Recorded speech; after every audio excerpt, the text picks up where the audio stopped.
يا أبا عبد الله يا أبا عبد الله.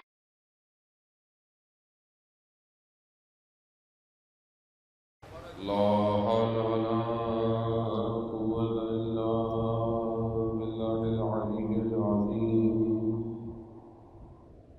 حسبنا الله ونعم الوكيل، نعم المولى ونعم النصير. أعوذ بالله من الشيطان الرجيم. بسم الله الرحمن الرحيم. الحمد لله الذي يعين الخالقين وينجي الصالحين ويضع المستكبرين ويهلك ملوكا ويستخلف آخرين. والصلاة والسلام على رسول ثقلين محبوب رب المشرقين والمغربين جد الحسن والحسين نبينا سيدنا أبي القاسم محمد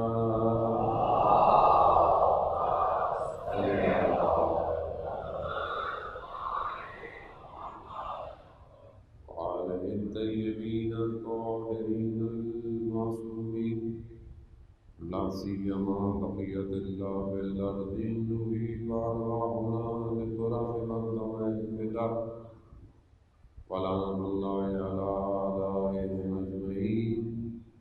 بسم الله الرحمن الرحيم. رب اشرح لي صدري ويسر لي أمري واحلل عقدة من لساني يفقهوا قولي.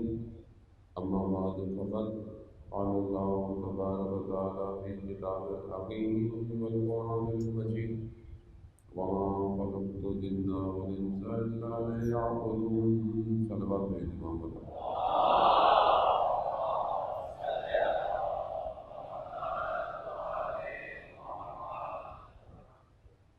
عزاداران سید الشہداء اور ماہ محرم کی چند راتیں باقی ہیں.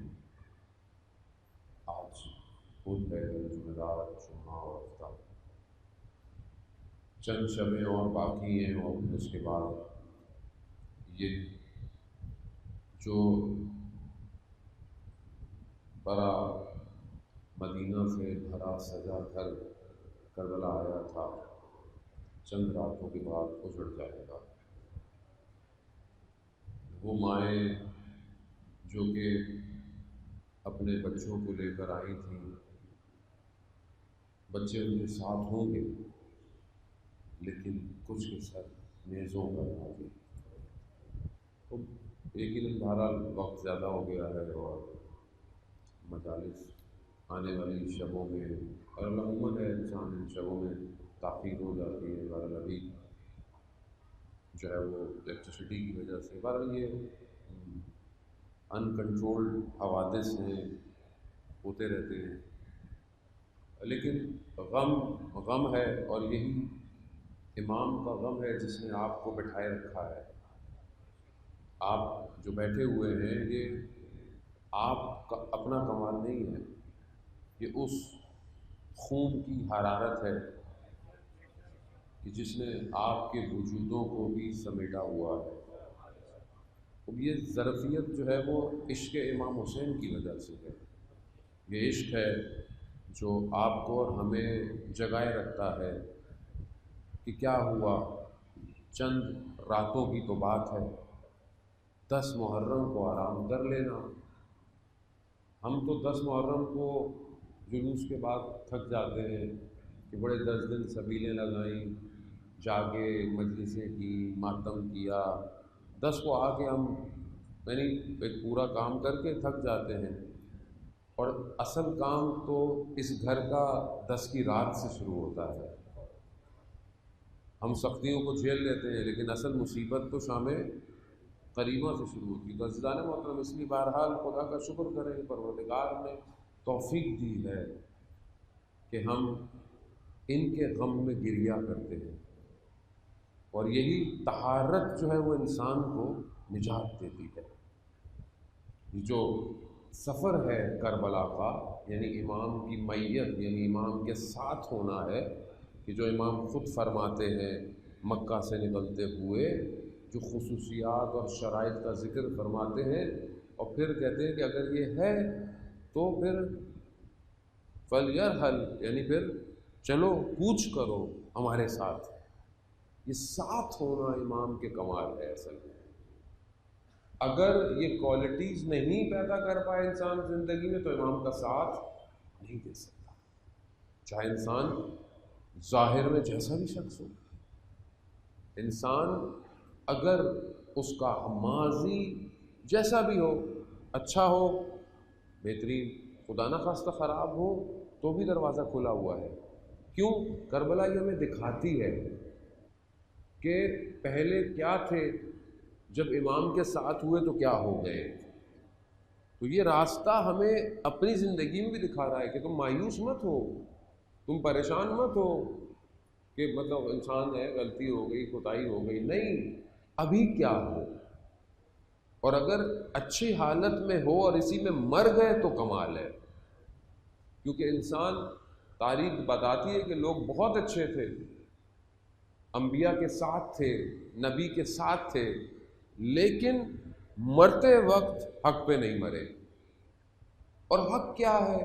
وہ بھی ہماری گفتگو ہے کہ کربلا معیار ہے حق اور باطل کا۔ کربلا دو ہی راستے بتا رہی ہے، یہ حق ہے یا باطل ہے، تیسرا کوئی آپشن نہیں ہے۔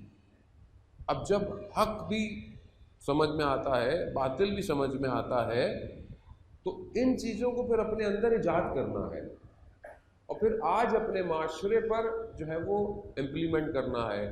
تو آج کہاں کھڑے ہوئے ہیں؟ میں نے پہلے بھی شاید کہیں اور عرض کیا کہ اگر آپ کے شعار یعنی سلوگنز یعنی نعرے، اگر آپ کے سلوگن، نعرے، شعار ایسے ہیں کہ جس کا تعلق صرف تاریخ سے ہو، یعنی ہسٹری سے ہو، تو آپ کو دشمن کچھ نہیں کہے گا۔ کیوں؟ کہا یہ ماضی میں ہے، یہ ماضی میں رہ رہا ہے۔ لیکن اگر آپ کے شعار، نعرے، آپ کی صدائیں حال کی ہوں، یعنی کرنٹ سچویشن کی ہو، تو اسے پتہ چل جائے گا ہاں یہ راستہ اس کو نظر آ رہا ہے، اس کی رکاوٹ بنو۔ یعنی مثال کے طور پر آپ 61 ہجری کے یزید کو لعن طعن کرتے رہے، برا والا بولتے رہے، آپ کو کوئی کچھ نہیں کہے گا۔ لیکن اگر آپ اس یزید سے نظام ایکسٹریکٹ کریں کہ جو یزید تھا اس کے کیا چیزیں اس کے نظام میں تھیں، وہ ساری چیزیں باہر نکالیں، تو ایک فارمولا، یعنی ایک سسٹم، ایک ڈاکرائن، ایک نظریہ نکلے گا۔ اب اس نظریے کو دیکھیں آج دنیا میں کہاں ہے، یہ نظریہ دنیا میں آج کہاں ہے؟ بولے مولانا صاحب ابھی ہمیں اس سے کیا کہاں ہے، ابھی مجلس سننے آئے ہیں۔ مگر امام حسین 61 ہجری میں اس لیے گئے تھے کہ ہم صرف مجلس سن کے گھر چلے جائیں؟ امام تو اس لیے گئے تھے کہ آپ رہتی دنیا تک جب بھی اس جیسا، امام نے کیوں کہا مثلی لا یواجو مثلا، میرے جیسا۔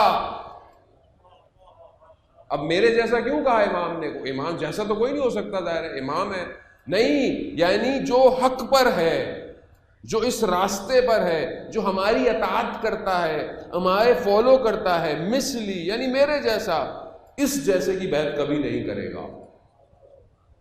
یعنی اب اس جیسا دنیا میں کبھی بھی آ جائے، کہیں پہ بھی آ جائے، کچھ بھی ہو۔ آپ دیکھیں نا اس ٹائم عالم اسلام میں سناٹا ہے۔ سناٹا کیوں ہے؟ وہ کسی کی مجال ہی نہیں جدید کے مقابلے میں آئے۔ کسی کی مجال تھی؟ نہیں تھی۔ مدینہ کے اندر تھی؟ نہیں تھی۔ یعنی اتنے حالت ہو گئی کہ امام کو مدینہ چھوڑنا پڑ گیا۔ اگر اتنے اچھے اسٹرانگ لوگ ہوتے تو امام کو جانے دیتے؟ نہیں جانے دیتے، امام کو جانا پڑ گیا۔ خانہ کعبہ میں حج سے پہلے امام نے احرام توڑ یعنی کھول دیے، حج ترک کیا، حجت خدا حج ترک کر رہا ہے، مسلمان طواف کر رہے ہیں، کیوں نہیں روکا؟ مولا کہاں جا رہے ہیں؟ خطرہ ہے۔ خطرہ کس کا ہے؟ کہ احرام میں تلواریں ہیں اور امام نہیں چاہتے کہ خانہ خدا میں خون گرے۔ امام ہے نا، حرمت کعبے کی امام ہی بچا سکتا ہے، لیکن لوگ کہاں ہیں؟ خاموش۔ کوفہ آپ کے سامنے،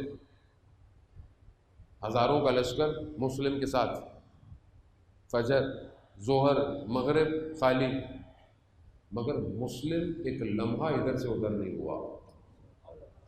یہ کوالٹی ہے نا، یہاں ایک شخص کیسا اور وہاں ہزاروں کیسے، یہ معیارات دے رہا ہے عزیزان محترم۔ داستان نہیں ہے کربلا کہ تم تنہا رہ جاؤ، لوگ تمہارے پیچھے آج ہزاروں میں چل رہے ہیں، بھئی واہ واہ واہ، بھئی کیا بات ہے مولانا صاحب، بھئی واہ واہ واہ، اور اگر کل کو سب چھوڑ جائیں تو کیا تم بدل جاؤ گے؟ بھائی مجلس میں لوگ چھوڑ جائیں، لوگ نہیں آ رہے، تو کیا وہ پڑھو گے جو ان کا دل چاہے گا؟ بھائی ابھی تو یہی ہے نا، ابھی تو آپ کو کیا پڑھنا ہے؟ ابھی لوگوں کو پسند نہیں آ رہی مولانا صاحب باتیں، کیا باتیں کر رہے نہ آئے۔ پسند میری اور آپ کی نہیں ہے عزیزان محترم، پسند اس زہرا کے لال کی ہے۔ وہ جو کربلا اپنے جوان علی اکبر کو لے کے آیا ہے، پسند اس کی ہے، میری آپ کی کوئی پسند نہیں ہے، کیونکہ ہمیں عادت ہو گئی ہے، ہمیں عادت ہو گئی ہے کہ ہمیں کوئی بیدار نہ کرے، جگائے نہیں، سونے دو۔ کون سو رہی ہے؟ مولانا آپ بھی سونے دیں، کیا ٹینشن ہے آپ کو؟ میرے تو گھر والے مجھے یہ کہتے ہیں سیدھی سیدھی مجلسیں پڑھا کریں، کیا آپ ٹینشن والی مجلسیں پڑھتے ہیں؟ ہماری بھی جان ہتھیلی پہ رہتی ہے۔ بات یہ ہے کہ ہم نے تو حوضے میں بھی کہا جا کے کہ اگر کوئی خوف ہے، چاہے ڈیزگنیشن کا، چاہے نام کا، چاہے جان کا، چاہے مال کا، تو پھر غلط آئے ہو اس حسین کے راستے پر، پھر غلط آئے ہو، پھر نہیں آنا چاہیے تھا۔ جب اگر آ گئے ہو تو پھر امام تو خود کہہ یہی رہے، فرما یہی رہے، پہلی شرط امام نے یہی کہی ہے کہ اگر اپنے خون کا بذل کر سکتے ہو، خون دے سکتے ہو اپنا، آؤ۔ پہلی شرط یہی ہے، یہ امام کے اپنے جملے عزیزان محترم، پہلی شرط ہے عزیزان محترم۔ جہاں انسان حق اور معیار کو جاتا ہے، اب جب آپ کو بہت ساری چیزیں واضح ہو جائیں، کلیئر ہو جائیں، تو وہاں پر پہلی چیز انسان خود ہے کہ خود تبدیل کرے اپنے آپ کو۔ اور آپ سن رہے ہیں بات ہے، تو اب ہم اپنے آپ کو کیسے تبدیل کریں؟ پہلے اپنے اندر انقلاب پیدا کریں تاکہ پھر معاشرہ بھی تبدیل ہو۔ اپنی ذات میں سب سے چیز مہم کیا ہے کہ انسان اسے تبدیل کرے؟ اس کا اپنا نفس ہے، اس کی اپنی خواہشات ہیں، اس کی اپنی آرزویں ہیں، اور یہ اس کو گرا دیتی ہے۔ انسان عزم اور ارادہ کرتا ہے لیکن ضعف پاتا ہے، اپنے وجود میں نقص پاتا ہے اور گر جاتا ہے۔ مثال کے طور پر جوان، جو ماشاءاللہ سب جوان ہیں، جوان ارادہ کرتا ہے کہ میں گناہ نہیں کروں گا، ارادہ یہی کرتا ہے۔ ہر شخص، کوئی دل سے گناہ نہیں کرنا چاہتا، گناہ ارادہ کرتا ہے، لیکن جب کوئی چیز سامنے آتی ہے تو پاؤں لڑکھڑا جاتے ہیں۔ کیوں؟ اندر سے ضعیف ہے، کمزور ہے، کہ انسان قابو نہیں کر پاتا۔ اب یہ جو نقص ہے انسان، ہر شخص میں الگ الگ ہے، ہر شخص میں الگ ہے۔ مثال کے طور پر جیسے ایک شخص شوگر کا مریض ہے، اب ڈاکٹر نے منع کیا ہے نہیں کھانی، لیکن جیسے ہی میٹھا سامنے آتا ہے برداشت نہیں کرتا۔ کیوں؟ ضعیف ہے ارادہ، یا پھر خطر سے واقف نہیں ہے۔ خطر کیا ہوتا ہے؟ یعنی ٹینشن یا وہ چیز جو نقصان دے گی اس سے واقف نہیں ہے۔ اسی طرح جب گناہ سامنے آتا ہے تو اس گناہ کے عذاب سے واقف نہیں ہے۔ اگر واقف ہو جائے تو مڑ جائے گا۔ جیسے رجب علی خیاط جو ٹیلر تھا یعنی درزی تھا، عارف بن گیا اپنے زمانے کا. مولا کے حرم میں جب نجف جاتے تھے تو جب سلام کرتے تھے تو جواب آتا تھا. ایک ٹیلر ہے. کیوں؟ کیسے ہوا؟ خوب ایک جگہ پہ اکیلا ہے، گناہ کا موقع ملا، کوئی نہیں ہے. خاتون نے کہا کہ کوئی بھی نہیں ہے.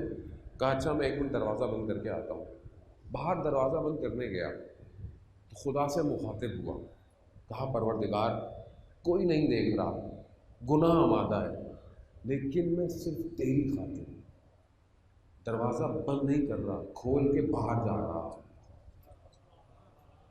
تو میری خاطر کیا کرے گا؟ یار میں تیری خاطر، یعنی کوئی نہیں دیکھ رہا. بھائی جوان رات کو اکیلا ہے، ہاتھ میں موبائل ہے، ٹھیک ہے، کوئی نہیں دیکھ رہا آپ کو. کوئی دیکھ رہا ہے؟ کوئی نہیں دیکھ رہا. انسٹاگرام کھول لیں، یوٹیوب کھول لیں، فیس بک کھول لیں، کوئی دیکھ رہا ہے؟ کوئی دیکھ رہا ہے. کون دیکھ رہا ہے؟ صرف وہ دیکھ رہا ہے.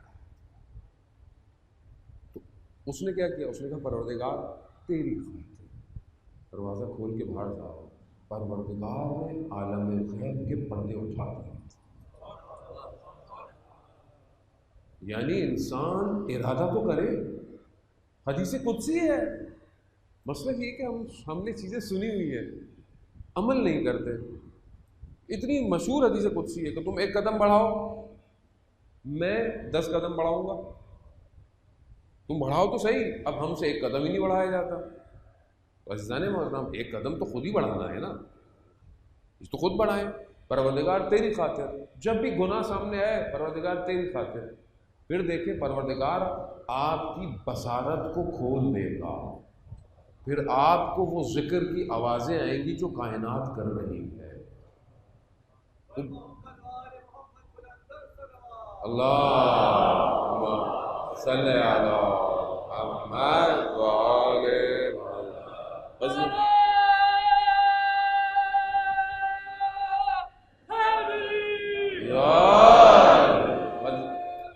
یا علی. عزیزان محترم خوب یہ معیار ہے. مطلب اب آپ کو حق ڈیفائن ہو جائے، باطل. کیا وجہ تھی کہ لوگ امام کو جانتے تھے، امام کو جانتے تھے، رسول کے نواسے تھے، نماز پڑھتے، سب جانتے تھے. کیوں امام کے مقابلے میں آئے؟ کہ یہاں مشکل تھی، حرام لقمے تھے، حرام نگاہیں تھیں، حرام جملے تھے، حرام کلام تھا. ہر چیز اب حرام آ جائے تو ممکن ہی نہیں. کیوں؟ کیونکہ قرآن کہہ رہا ہے ہم نے نجاست کو ان سے دور رکھا ہوا ہے. انما خدا یعنی حسر کھینچ رہا ہے. یرید اللہ، خدا نے ارادہ کیا ہوا ہے کہ نجاست کو ان سے دور رکھے گا. اب چاہے نجاست ظاہری ہو چاہے نجاست باطنی ہو، تو اگر ان کے ساتھ جانا ہے تو اپنے آپ کو کیا کرنا ہے؟ پاک کرنا ہے. قلوب کو اس قابل کرنا ہے کہ ان کی محبت سما سکے. اور وہ تبھی ہوگی کہ جب ہم اپنے آپ کو پاک تطہیر کریں گے. کیوں؟ کیونکہ یہ نور ہے، یہ نور ہے عزیزان محترم. یعنی پروردگار نے حدیثیں بہت ساری اس زمین میں حدیثیں ہیں کہ پروردگار نے، کیونکہ یہ 2 کریشن ہے ان کی. ایک ان کی خلقت نوری ہے اور ایک ان کی خلقت بشری ہے. جو خلقت نوری ہے وہ ظاہر ہے ہم وہی بیان کر سکتے ہیں جو انہوں نے خود بیان کی ہے. ہم اس کو درک یا اس کو پہچاننا، اس کو فہم، خدا اگر ہمیں درجات عطا کرے تو شاید ہم اس کو پہچان جائیں. لیکن یہ خود بیان فرماتے ہیں کہ ہمیں پروردگار نے نور خلق کر کر عرش پر رکھا ہوا تھا. ہم عرش پر تھے اور ہمارے نور کو دیکھ کر ملائکہ پریشان تھے. اس سے پہلے کہ یہ ہمیں سجدے پہ پڑھتے ہم نے خدا کی حمد و ثنا شروع کر دی. یعنی یہ خلقت نوری ہے، انہوں نے تسبیح اور تمجید شروع کر دی. ان کو دیکھ کر ملائکہ کو تسبیح پڑھنا آئی ہے. وجدان محترم خوب ہے. امام اگر سمجھنا ہے تو پھر آئیں، ایسے سمجھے. پھر امام کو ہمارے جیسے تھوڑی ہے. تو روز عاشورہ حبیب ابن مظاہر جو کہ امام کے ساتھیوں میں سے ہیں، امام حسین سے روز عاشورہ پوچھتے ہیں، مولا میں اس لیے نہیں پوچھ رہا کہ جان میری خطرے پہ ہے، نہیں، میں اپنی معرفت میں اضافہ کرنا چاہتا ہوں۔ آپ سوچ رہے ہیں وقت کیا ہے، جگہ کیا ہے، معرفت میں اضافہ۔ کہا مولا یہ بتائیے اس عالم میں آنے سے پہلے آپ کیا تھے؟ اس عالم میں آنے سے پہلے کیا تھے؟ وہ ہم زیارت جامع کبیرہ پڑھتے ہیں، کیا ہے کہ ہم نور کی حالت میں عرش پہ تھے، وہی نور ہے۔ یعنی حدیث میں بیان ہوتا ہے کہ ایک دفعہ ظلمت اور تاریکی پھیل گئی اور عرش پہ، تو پروردگار نے حضرت سیدہ کے نور کی جھلک دی، تجلی کی، تو ملائکوں کو روشنی نظر آئی اور فوراً خدا کو سجدہ کرنا شروع کر دیا۔ یعنی ان کے نور سے بہشت روشن ہے۔ عزیزان محترم، خوب ظاہر ہے مطالب سنگین ہے، آسان نہیں ہے، لیکن یہ خلقت نوری جب بشریت کے لبادے میں آئی تو جو اللہ نے ان کے وظائف معین کیے تھے انہوں نے انجام دیا۔ انہوں نے یہ نہیں کہا کہ وہ پروردگار ہم تو خلقت نوری ہیں، ہم بھوکے رہے، ہم پیاسے رہے۔ کیوں؟ کیونکہ اس عالم میں مصائب ہیں، ابتلاعات ہیں، مصیبتیں ہیں سب کے لیے، اور اللہ نے ان کو بھیجا اسی لیے کہ ہمیں یہ اس عالم سے نکال کر لے کے جائیں۔ اگر یہ نہ ہوتے تو ہم اس عالم کی مشکلوں کو برداشت نہیں کر سکتے، نہیں کر سکتے۔ اب یہ ہمارے پاس ہے کیا؟ آپ مطلب میں آپ کو نہیں، خدا نہ خاصہ میں اپنے آپ کو کہہ رہا ہوں، میرے پاس کیا ہے؟ میں نماز پڑھتا ہوں، میری نماز کیسی ہے؟ 2 رکعت نماز جو قبول ہو جائے نا وہ پڑھنا مشکل ہو جاتی ہے پوری زندگی میں۔ خود امتحان کر کے دیکھ لیں، کبھی امتحان کر کے دیکھ لیں 2 رکعت نماز۔ تو میرے پاس تو کچھ بھی نہیں ہے کہ جو میں کہوں کہ میں نے بڑا روزے رکھے، میں نے بڑا عمل کیا، میں نے ہر کام میں میرے کوئی نہ کوئی اپنی چاہت ہے، میں ہوں، میں اچھا ہو جاؤں، میں کسی کو بھلائی کروں، میں اچھا ہو جاؤں، مجھے خوشی محسوس ہو۔ بعض چیزوں میں برائی نہیں ہے، لیکن بہرحال پھر بھی میں ہے۔ میں نماز پڑھتا ہوں، میں تہجد پڑھتا ہوں، میں روزے رکھتا ہوں، میں احترام کرتا ہوں، میں مجلس پڑھتا ہوں، میں تو بلے جا کہتے ہیں میں نائی تو ہووے، میں ڈرا راواں تو ہووے، میں بولا حرف تو ہووے، میں نائی۔ تو میں ختم کرنی پڑتی ہے۔ آیت اللہ جواد انصاری کے شاگرد تھے، بیان کرتے ہیں قوم المقدسہ میں ایک امام زادے کے پاس دفن ہے، کہتے ہیں کہ میں اپنے استاد سے ایک وظیفہ لیا، استاد نے وظیفہ دیا، اور پھر اس کے کچھ دن بعد میں جب ان کی خدمت میں پہنچا تو انہوں نے کہا کہ اپنی میں پر تفکر کرو، فکر کرو۔ کہہ رہے میں حجرے میں گیا اور میں اپنے بارے میں تفکر کرنے لگا، تو میں نے کیا دیکھا کہ اپنے بدن سے روح تجرد کر گئی۔ یعنی بدن سے روح تجرد کر جانے کا مطلب کیا ہے کہ انسان اپنے وجود سے باہر نکل آئے اور اس عالم غیب کے مشاہدے شروع کر دے۔ کہا میں نے دیکھا کہ میں باہر نکل آیا اور میں آسمانوں کی طرف گیا تو میں نے پروردگار کے جمال اور جلال کو دیکھ رہا تھا۔ یار ایسے میں مجھے خیال آیا کہ میں اپنے بدن کو تو دیکھوں کیسا ہے۔ کہہ رہے جیسے ہی میں نے اپنے حجرے کی طرف نگاہ ڈالی اور اپنا بدن نظر آیا، فوراً روح واپس آ گئی۔ کہا مجھے سمجھ میں آ گیا میں کہیں پہ بھی آ جائے تنزلی ہو جاتی ہے، یعنی کسی بھی مقام پہ ہو آدمی تنزل اختیار کر جاتا ہے۔ عزیزان محترم، اس لیے بہت امپورٹنٹ ہے کہ جب آپ ان کے ساتھ چلنے کے لیے آئے ہیں تو یہاں میں نہیں ہے، یہاں جو یہ کہیں گے وہی کرنا ہے۔ آپ کے سامنے ہے کربلا، جنہوں نے امام کو مشورے دیے وہ امام کا ساتھ دے پائے؟ کتنے لوگوں نے مشورے دیے امام کو مشورے دے رہے ہیں، مولا یہاں نہیں جائیں، مولا بسرے چلتے ہیں، 1000 تلوار والے تیار کرتے ہیں، یہاں چلے جائیں، امام کو مشورہ دے رہے ہیں۔ لوگ ایسے پیدا ہو جاتے ہیں، ہم مولویوں کو بھی لوگ مشورے دیتے ہیں، وہ اچھی بات ہے، ہمارے پاس کوئی اتنا علم تھوڑی ہے، اور انسان ضعیف ہے لیکن اچھے مشورے ہیں. لیکن بعض لوگ بہت عجیب عجیب سے مشورے بھی دیتے ہیں. تو ہم ان کو یہ کہتے ہیں کہ دیکھیں پھر اگر آپ ایسا چاہتے ہیں تو آپ بھی حوضے چلے جائیں اور آپ وہاں محنت کریں, جو آپ کا دل چاہے آ کے پڑھتے رہیں. بھائی یہی کہہ سکتے ہیں اور تو کچھ نہیں کہہ سکتے, کسی کو ناراض بھی نہ ہو جائے. آج کے معاشرے میں لوگ ناراض بڑی جلدی ہو جاتے ہیں. بھائی صلوات بھیج دیں محمد والے محمد صلی آل محمد وعجل فرجہ.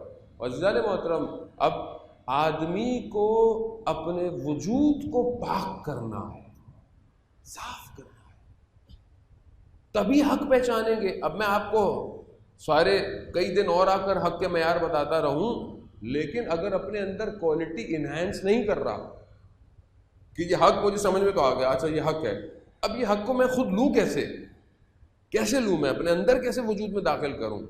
ضروری ہے کہ میں اس وجود کو ان رکاوٹوں کو ہٹاؤں کہ جو نور کو اندر آنے سے روک رہے ہیں. خوب, کیونکہ اہل بیت نور ہے, بشریت کے لبادے میں ہیں مگر ہے تو نور. اب شخص آپ کے سامنے مشہور حدیث ہے, حدیث عنوان بصری, وہ یقیناً آپ نے پڑھی ہوئی ہوگی, سنی ہوئی ہوگی.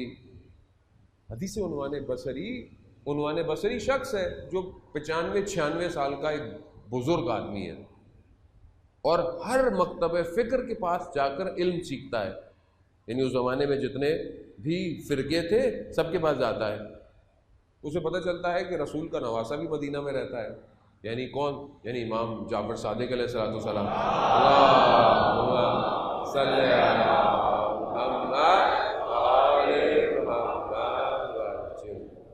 اب دیکھیں نا, یہ یعنی آپ کو حق, اور پھر باقی چیزیں نہیں بولوں گا پھر کوئی برا نہ مان جائے, یعنی حق واضح ہو جائے ان معاملات میں. ایک شخص 95 سال کا ہے, علم حاصل کر رہا ہے, اندر بولا کہ ان کے پاس بھی جاؤ. اب ان کے پاس آیا تو امام نے, مفصل ہے حدیث, امام نے پہلے تو منع ہی کر دیا. امام نے کہا کہ میرے پاس وقت نہیں ہے. کیوں؟ بہرحال میں تحت کنٹرول میں ہوں, حکومت دیکھتی ہے, پھر میرے اذکار کا ٹائم ہے, عبادت کا ٹائم ہے, میرے پاس ٹائم نہیں ہے. واپس چلا گیا. لیکن کیونکہ ایک کشش ہو چکی تھی تو کہتے ہیں 1 ہفتے تک گھر سے باہر نہیں نکلا سوائے نماز کے. پھر بھی کنٹرول نہیں ہو پایا. پھر گیا رسول کے روزے پر اور پھر کیا توسل, 2 رکعت نماز پڑھ کے. کہا یا رسول اللہ اپنے نواسے کے دل کو میرے لیے نرم کیجیے. وہ یہ طریقہ ہے عزیزان محترم کچھ حاصل کرنے کا, کہ انسان توسل کرتا ہے کہ میرے لیے دل نرم کیجیے. پھر گیا, خیر بلا لیا امام نے نام پوچھا, کہا کنیت کا عبداللہ, کہا اللہ تمہیں اسی پہ قائم رکھے. عبداللہ یعنی اللہ کا بندہ. تو کہتا ہے کہ اگر امام مجھے کچھ نہ بھی دیں تو یہی میرے لیے دعا کافی ہے. امام نے پوچھا کیا آنا ہوا؟ کہا علم حاصل کرنا چاہتا ہوں. تو امام نے کہا بھائی علم ہمارا وہ علم تھوڑی ہے کہ یہاں سے لے لو یا کسب کر لو یا وہ کر لو. علم نور, علم جو ہے وہ نور ہے اور خدا جس کے دل پہ چاہتا ہے اتار دیتا ہے. یعنی جو امام کے پاس علم ہے وہ علم ایسا نہیں ہے کہ آپ نے اس سے لے لیا یا نہ, اس کے لیے قلب میں ظرفیت پیدا کرنی ہے. تو بہرحال یہ حدیث بہت مفصل ہے. امام نے جو ہے وہ 3 چیزیں بتائیں خاص طور پہ کہ اس قابل انسان اپنے آپ کو کرے کہ یہ علم اس کے اوپر اترے. پہلی چیز امام نے کہی کہ اپنے آپ کو مالک مت سمجھو. جو بھی تمہارے پاس ہے تم اس کے مالک نہیں. اب کچھ بھی ہے, مال ہے, نالج ہے, دولت ہے, اولاد ہے, سب کو تم مالک نہیں ہو. مالک کون ہے؟ وہ ہے اصل مدبر وہی ہے. تو اب یہی چیز جو پہلی چیز ہے یہ ہم اپنی زندگی میں اپلائی کریں. آخری زمانہ جو آئے گا, یہ چلے وہ تو چھوڑ دیں, آخری زمانہ میں دوبارہ پیچھے چلتا ہوں. شخص آیا, این چھٹے امام جعفر صادق علیہ السلام, اللہم صلی علی محمد. کیونکہ ہر دور میں امتحان الگ ہے نا عزیزان محترم, ہر دور میں امتحانات کی کیفیت الگ ہے. ہمارا دور میں امتحان ہمارا الگ ہے. امام کے پاس آیا، مولا ہم آپ کے چاہنے والے ہیں، جہاں ہم رہتے ہیں وہاں سب آپ کے چاہنے والے ہیں، محبت کرنے والے ہیں، یہ وہ۔ امام نے کہا اچھا جو یہ سب ہیں، کیا ان میں سے ایک مومن دوسرے کی مومن کی جیب سے کچھ بھی لینا چاہے تو لے سکتا ہے؟ کہا نہیں مولا، تو ناراض ہو جائے گا اگر اس نے کسی سے لیا۔ تو کہا پھر ہمارا چاہنے والا نہیں ہے۔ یعنی کیا؟ یعنی ہمارا چاہنے والا اپنے مومن بھائی کے لیے اپنا سب کچھ کھلا رکھتا ہے، آؤ لے جاؤ، اور خود اتنا رکھتا ہے جتنی اس کی ضرورت ہے۔ اب آپ بولیں گے مولانا صاحب یہ ہم کیسے؟ آپ اپنے گھر میں پریکٹس کریں۔ میں خود فیل ہوں، ناکام ہوں۔ جب میں نے حدیث سنی میں نے اپنی طرف نگاہ کی، واقعا میں اپنی دارائی یعنی جو میری ملکیت ہے اس کو سمیٹ کے بیٹھا ہوں یا کھول کے بیٹھا ہوں؟ یعنی کوئی میرے پاس ضرورت مند، یا ضرورت مند ویسے نہ بھی آئے، مجھے نظر آ رہا ہے میرا بھائی ہے، میرا رشتہ دار ہے، میرا دوست ہے، مجھے نظر آ رہا ہے، میں بچا کے بیٹھا ہوں، دے دیا تو کم ہو جائے گا۔ یہ امتحان ہے عزیزان محترم، یہ اس دور کا سب سے بڑا امتحان ہے، ظہور سے پہلے یاد رکھیے گا۔ آپ کو شاید یہاں پر کٹنے مرنے کی دعوتیں نہ دی جائیں کہ بھئی آؤ گردنیں کٹوا دو، نہیں، آپ کو شاید نہیں دی جائیں گی، اور شاید یہ گردن کٹوانا پھر آسان ہو، یہ مال دینا بڑا مشکل ہے، یہ نکالا نہیں جاتا۔ کہنا، میں بتا رہا ہوں نا، کہنا بہت آسان ہے، دے تو دے، اور ان کو دیکھیں،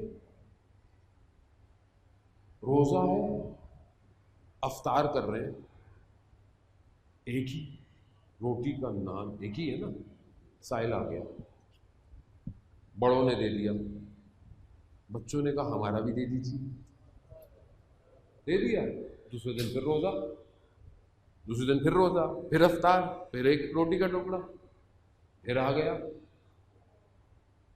پھر دے دیا۔ اب ہم ہو تو ہم بولے بھائی کل آدھی تو دی تھی، اور کتنی دے بھائی، کل دی تو تھی، اتنی تو دے دی، اتنا تو دے دیا بھائی، بس لاک ڈاؤن ختم ہو گیا، اب اور کتنا دے،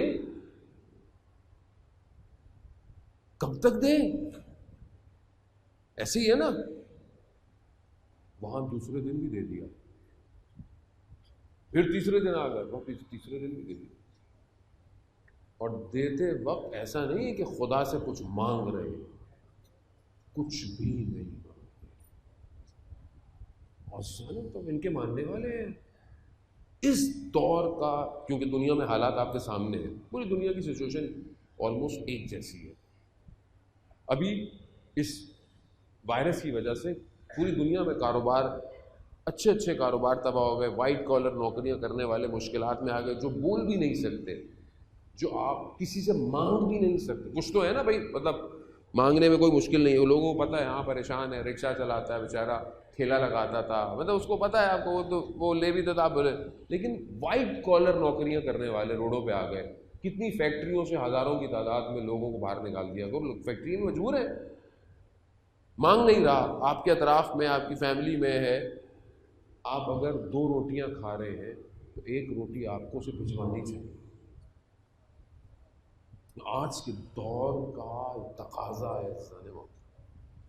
آج اگر ہم اپنے امام تک پہنچنا چاہتے ہیں تو ہمیں ایسا کرنا پڑے گا۔ کیوں؟ کیونکہ تم مالک ہی نہیں ہو، تم مالک ہی نہیں ہو۔ اب وہاں دیکھیں آپ، قرآن کیا کہہ رہا ہے؟ قرآن بنی اسرائیل کا، میں نے کل آپ کو لہذا شعیب کا بیان کیا، بنی اسرائیل کا بیان کیا، بہرحال وقت جو ہے وہ بہت تیزی سے آگے کی طرف بڑھ رہا ہے۔ قرآن جو ہے وہ کیا کہتا ہے؟ قارون کے پاس کیا تھا؟ خزانہ۔ قارون تو سمبل ہے نا خزانے کی، نام آئے تو آپ کو خزانے یاد آتے ہیں، اور کہتے بھی ہیں کہ قارون کو خزانہ مل رہا ہے، وہ کہیں دفن ہے، وہ آج تک لوگوں کو کہیں دفن ہے، چھپا ہوا ہے، کہیں مل رہا ہے قارون کا خزانہ۔ قارون کا خزانہ قرآن اور حدیث کیا کہتی ہے؟ اتنے خزانہ، اتنا سب کچھ تھا کہ اس کی چابیوں لوگوں نے اٹھائی ہوتی تھی، یعنی چابیاں خزانوں کی، جس میں خزانے تھے اٹھائے ہوتے تھے۔ اتنا خزانہ، اتنے امکانات کہاں سے اس نے حاصل کیا؟ کہتے ہیں کہ حضرت موسیٰ کے ساتھ ویسے علم کیمیا اس نے حاصل کر لیا تھا، یعنی علم کیمیا جس سے وہ یہ خود یہ جو سونا اور اس طرح کی چیزیں تھیں وہ بنا لیتا تھا، اور کیا کہتا تھا، یہ میرا ہے، اسے میں نے بنایا ہے، یہ میرے امکانات ہیں، تمہارے کہاں سے امکانات ہو گئے؟ آج دنیا جو کچھ کر رہی ہے کیا کہتی ہے؟ ہمارا ہے سب، ہم نے بنایا ہے، ہمارا علم ہے، ہم ترقی یافتہ قومیں ہیں، تمہارا کیا ہے اس میں؟ کیا ہے؟ لوہے سے اگر کوئی چیز بنا رہے ہو تو لوہا کہاں سے آیا؟ عقل اگر تم استعمال کر رہے ہو تو تمہیں عقل کس نے دی ہے؟ ہواؤں سے اگر کوئی چیز ہوا میں بھیج رہے ہو تو ان ہواؤں کے دوشوں میں رکھ کون رہا ہے اس کو؟ تمہارا ہے کیا؟ نہیں۔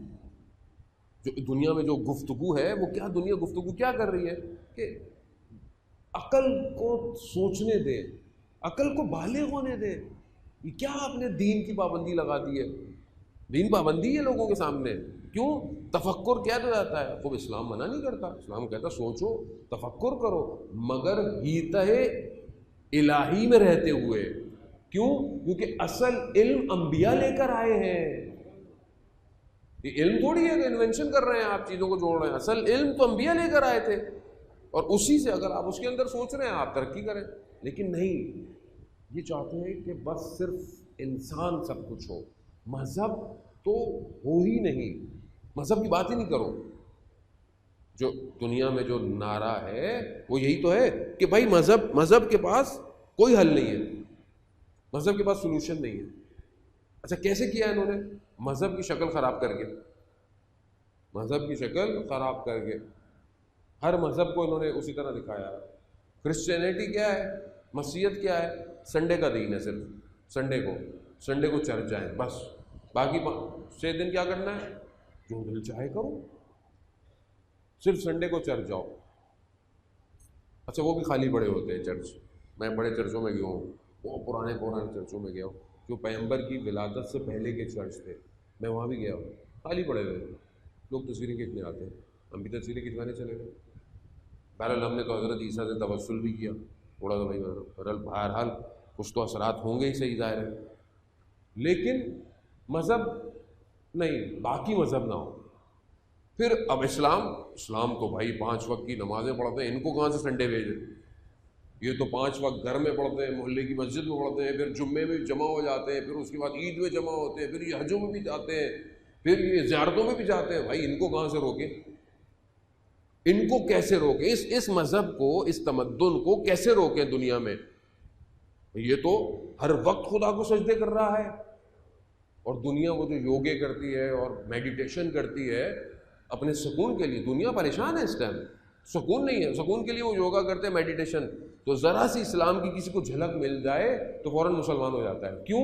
کیونکہ الا بذکر اللہ تطمئن القلوب، کہ آگاہ ہو جاؤ اللہ کے ذکر میں ہی قلبوں کو اطمینان ملتا ہے، تو فوراً مسلمان ہو جاتے ہیں۔ آپ کو پتہ کنورٹس ریٹ سب سے زیادہ ہے ویسٹ میں، یورپ میں، بہت جلدی مسلمان ہوتے ہیں، کیوں؟ تشنا ہے اندر سے۔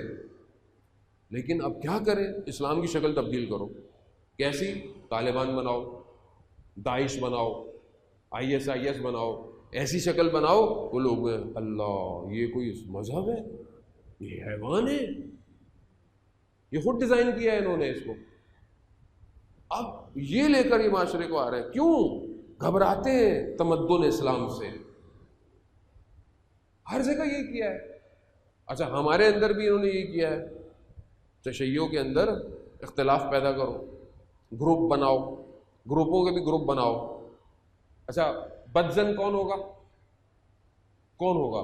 یہ جوان ہوں گے نا، جو جوان یونیورسٹیوں پڑھے گا، کام کرے گا، بولے گا یہ کیا، میں کہاں جاؤں، میں اس مولوی کی کچھ اور ہے، یہ مولانا کچھ اور بولتا ہے، یہ کچھ اور بولتا ہے، یہ گروپ کچھ اور بولتا ہے، یہ کچھ اور بولتا ہے۔ چھوڑو بھائی مذہب، ایسی زندگی اچھی ہے۔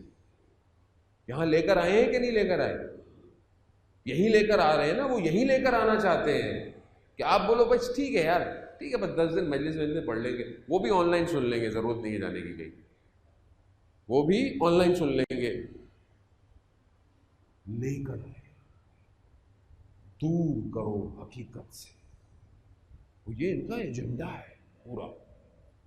قارون اور کیا کہتے ہیں سب ہمارا ہے, ہم نے اسپیس بھیجا, ہم نے چاند پہ بھیجا. ارے بھائی چاند پہ اتنے 100 سال پہلے بھیجا تھا, 100 اتنی پتہ نہیں 1960s میں 50s میں 60s میں جب بھی بھیجا تو دوبارہ بھی تو بھیج دیتے. ابھی تک دوبارہ کیوں نہیں گیا کوئی؟ آپ سوچیں نا, آپ لوگ, میں ہی بتاؤں آپ لوگوں کو کیا, خود سوچیں آپ کہ بھائی چاند پہ اس کو بھیجا تھا, وہ آرمسٹرانگ, نیل آرمسٹرانگ گیا تھا چاند پہ. اچھا مسلمان اتنے پکے, ہم نے بولا اذان کی آواز آئی تھی اس کو, وہ گیا ہی نہیں کبھی چاند پہ. اگر گیا تھا تو اب تک تو محلہ تو جا چکا ہوتا چاند پہ. یعنی ایک شخص گیا, اتنے سال ہو گئے, تو اب تک تو آپ کسی ایک اسٹیٹ کو تو بھیج دیتے چاند پہ, دکانیں لگا دیتے, کمپنی کھول لیتے. چاند پہ گئے نہیں, دوبارہ مارس پہ جا رہے ہیں, مارس پہ بھیج رہے ہیں. ابے دنیا تو صحیح کر لو, اپنے ملک صحیح نہیں ہو رہے تم سے, ان کے حقوق پامال ہو رہے ہیں,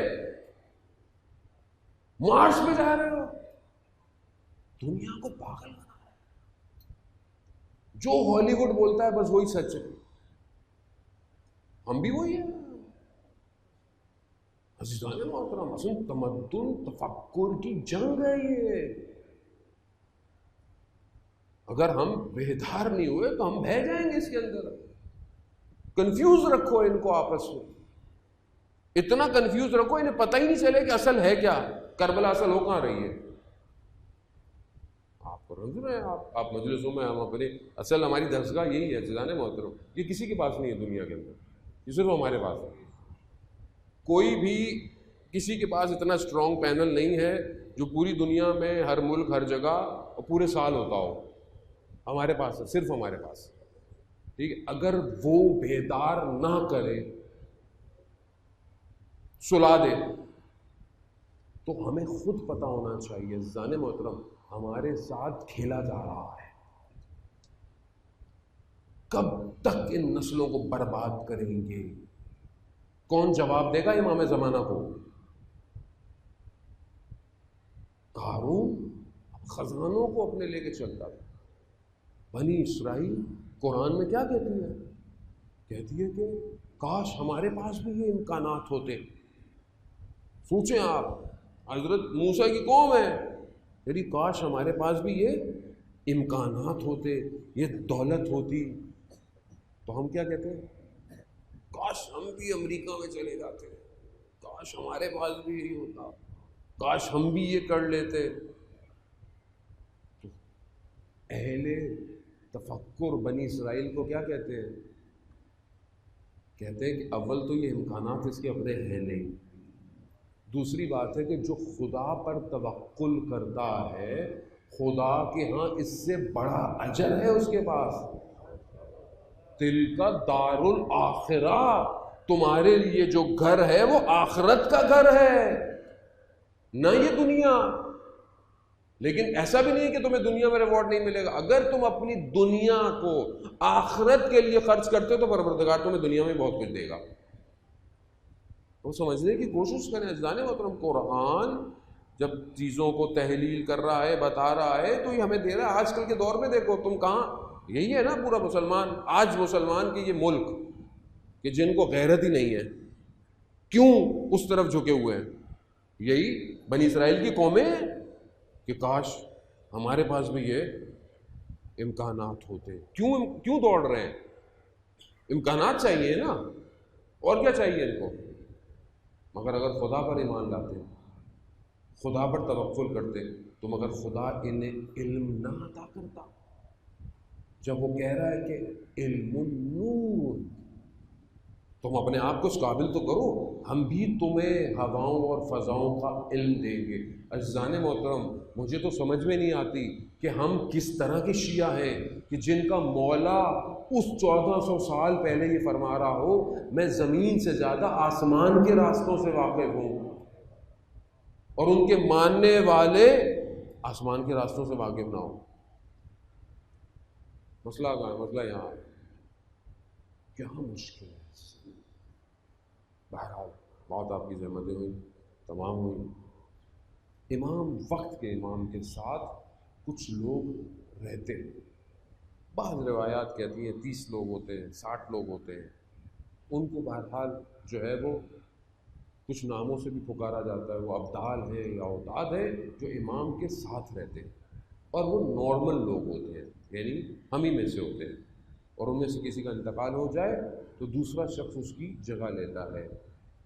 آیت اللہ عظمیٰ بہجت رضوان اللہ تعالیٰ اور آیت اللہ وحید خراسانی نے بھی اس واقعے کو بیان کیا ہے کہ تبریز کا ایک مدرسہ تھا، وہاں پر ایک شخص تھا شیخ محمد کسائی.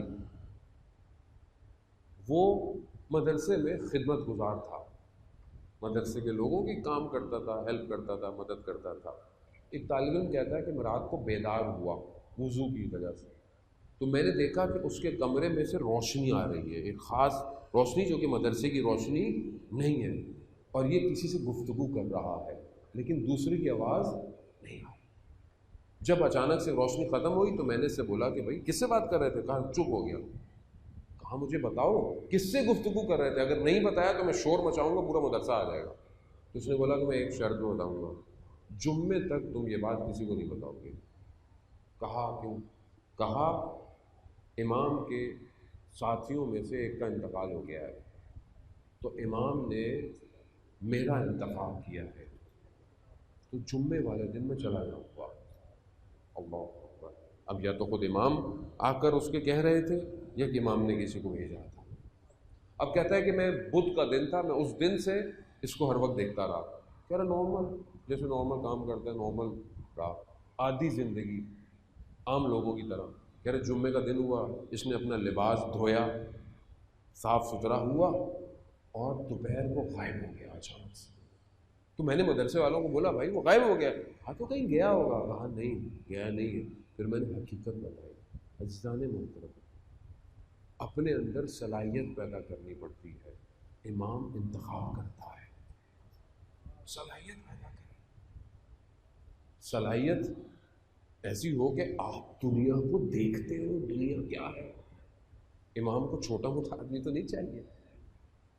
چھوٹے موٹے سے مراد ایسا نہیں ہے کہ مطلب کوئی بہت بڑا ڈیزگنیشن ہوگا، نا. امام کے نزدیک معیارات جدا ہے، اور کربلا یہی معیار دے رہا ہے. کہ کربلا ایک جوان کا ذکر کرتا ہے. یہ جوان اپنے بابا کے ساتھ آ رہا ہے کربلا کی طرف. مولا کی آنکھ لگ گئی. جب امام بیدار ہوئے تو امام فرماتے ہیں انا للہ و انا الیہ راجعون. جوان ہے بیٹا. کہا بابا یہ کلمہ کیوں جاری کیا؟ کہا میں نے خواب میں دیکھا ایک منادی ندا دے رہا ہے کہ اس کاروان کے پیچھے موت ہے، موت ساتھ ساتھ. اب دنیا کا تقاضا کیا ہے کہ اگر آپ کسی کو بولیں کہ خطرہ ہے فلانی جگہ پہ، تو جوان کیا کہے گا؟ تو ہم اس سے بچیں کیسے، ہم کیا کریں، ہم کہاں جائیں؟ پھر نہیں. یہ جوان کیا کہہ رہا ہے؟ السنا، کیا ہم حق پہ نہیں ہیں؟ کہا نہیں بیٹا ہم حق پہ. تو کہا بابا کیا فرق پڑتا ہے، موت ہم پہ آ پڑے یا ہم موت پہ جا پڑے؟ ہاں جی، یہ کربلا حضرت علی اکبر رول ماڈل ہے جوانوں کے لیے. یعنی واقعاً ہمیں اپنی زندگی میں علی اکبر سے توسل کرنا چاہیے. ایک عالم دین بیان کرتے ہیں کہ میں حرم امام حسین علیہ السلام میں مصائب پڑھ رہا تھا امام کے لیے. کس کے؟ علی اکبر کے. علی اکبر کے مصائب پڑھ رہا تھا. اچانک سے میں نے، میرے اوپر سے آنکھیں میری حجاب ہٹ گئے، میں نے شہود کی منزل پر امام کو دیکھا حرم میں، اور امام گریے کر رہے تھے. امام کی اس حالت کو جب میں نے دیکھا، امام کے ہاتھ میں ایک سبز رنگ کا رومال ہے اور امام اس سے اپنے آنسوؤں کو صاف کر رہے ہیں. امام کی یہ حالت دیکھ کر میں بے ہوش ہو گیا. جب میری آنکھ کھلی تو میں نے دیکھا میرے سینے پر وہ رومال رکھا ہوا ہے. یعنی اس عالم سے یہ رومال امام نے کہا میں سمجھ گیا، امام نے مجھے مصائب پڑھنے کا تحفہ ہدیہ دیا ہے۔ کیا امام حسین؟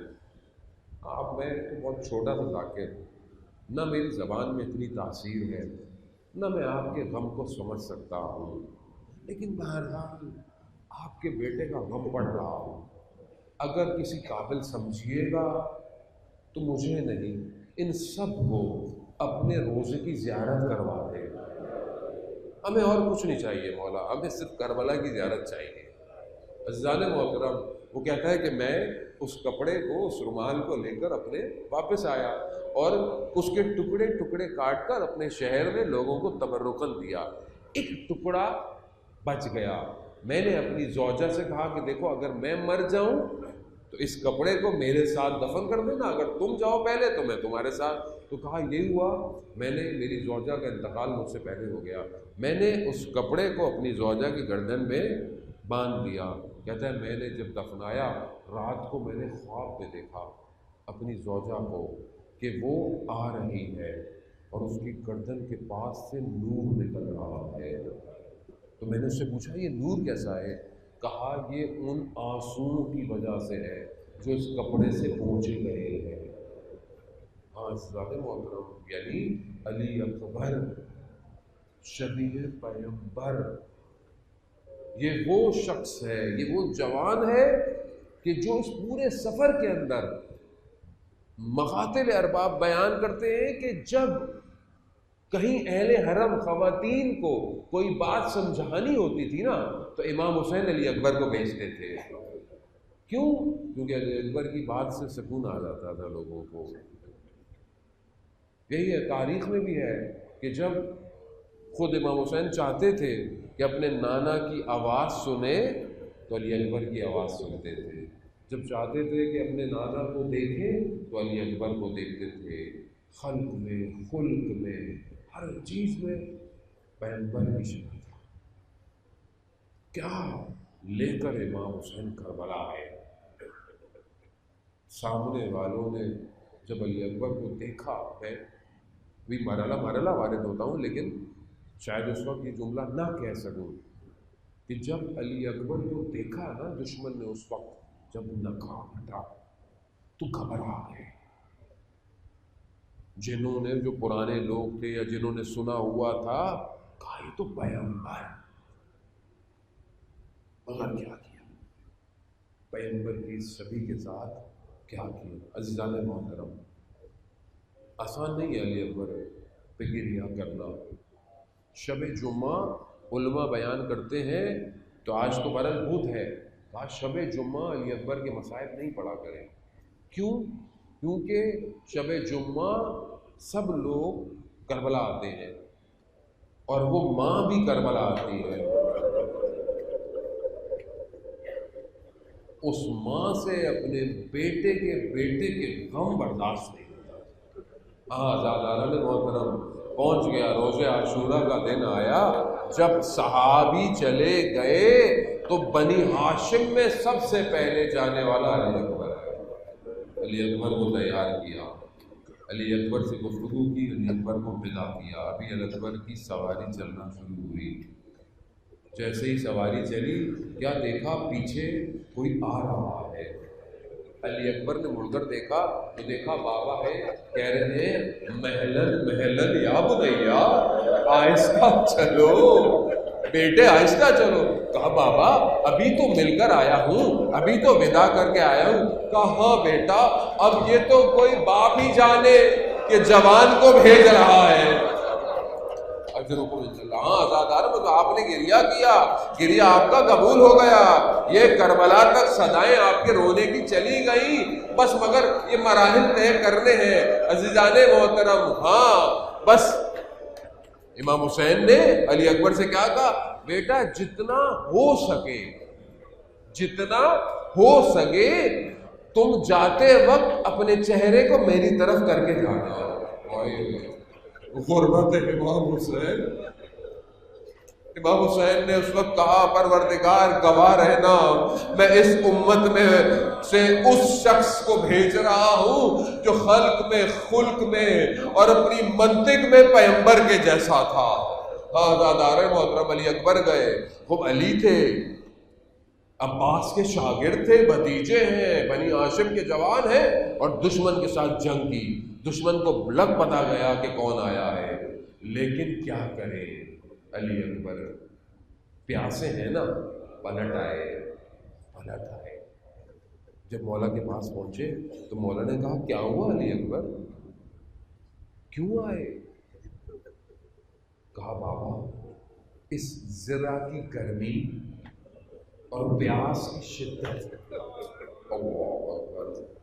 بھائی جو باپ ہے نا وہ کم از کم ایک بات محسوس کر سکتا ہے، چاہے آپ کا بچہ چھوٹا ہو چاہے آپ کا بیٹا جوان ہو، یعنی آپ باپ کی کیفیت کو محسوس کریں اگر کر پائیں. باپ کے لیے بڑا سخت ہوتا ہے. باپ چاہے امیر ہو چاہے باپ غریب ہو، کوئی بھی ہو، باپ کے لیے بڑا سخت ہوتا ہے. اس کی اولاد کچھ تقاضا کرے اور باپ پورا نہ کر پائے. ہاں دادا محترم. اب یہاں پر علی اکبر کیا کر رہے ہیں؟ بابا پیاس کی شدت اور زرے کی گرمی مارے جاتی ہے، اگر تھوڑا پانی مل جاتا تو میں بتاتا جنگ کسے کہتے ہیں، مگر پانی کہاں ہے عزیزان محترم. ہاں آزادار بعض علماء بیان کرتے ہیں مگر علی اکبر نہیں جانتے تھے کہ پانی نہیں ہے، مگر پھر کیوں آئے؟ تو کہتے ہیں باپ اور بیٹے کی محبت ایسی تھی جو جدا نہیں ہونے دے رہی تھی. مگر امام حسین نے کہا علی اکبر جاؤ، تمہیں تمہارے جد سیراب کریں گے، یہ کہنا تھا، یعنی اب واپس مت آنا. علی اکبر گئے، لڑتے رہے. مقتل کہتا ہے تیر آیا، گردن پر لگا، علی اکبر نے تیر کھینچا، خون کا فوارہ ہوا. علی اکبر اپنی سواری پر ہلے، ایک لائن نے پیچھے سے نیزہ پشت پر مارا. جیسے ہی پشت پر لگا علی اکبر سے سنبھلا نہیں گیا. اب علی اکبر نیزہ نکالنا چاہتے ہیں مگر نیزہ ٹوٹ گیا، اس کی برچھی سینے تک آ گئی. علی اکبر سواری پر گر گئے. مقتل کہتے ہیں علی اکبر کے ہاتھ گھوڑے کی سواری پر تھے. اب جہاں جہاں سے یہ سواری گزرتی رہی، فَقَتَّهُ سَيْفٌ أَرْبًا أَرْبًا، یعنی جس کے پاس تلوار تھی، جس کے پاس نیزہ تھا، اس نے اس جوانی کو لوٹا. تلواریں پڑی، علی اکبر گرے. کہا بابا میرا سلام ہو. اب یہ باپ اپنے جوان لاشے پر کس طرح پہنچا اسے کوئی بیان نہیں کر سکتا. ہاں بس چند فکریں. اب یہ پہنچ گئے. اب کیا دیکھا؟ علی اکبر کا ہاتھ سینے پر ہے. بابا نے جب ہاتھ اٹھایا تو برچھی کی ہنی سینے پر تھی. آئے حضرت ابراہیم، آئیے کربلا آئیے. آپ نے اپنے بیٹے کی آنکھوں پہ پٹی باندھی، آپ نے اپنے بیٹے کے ہاتھ باندھے، اپنی بھی پٹی باندھی تھی، پھر چھری کو اسماعیل کی گردن پر رکھا. آئے کربلا، یہ حسین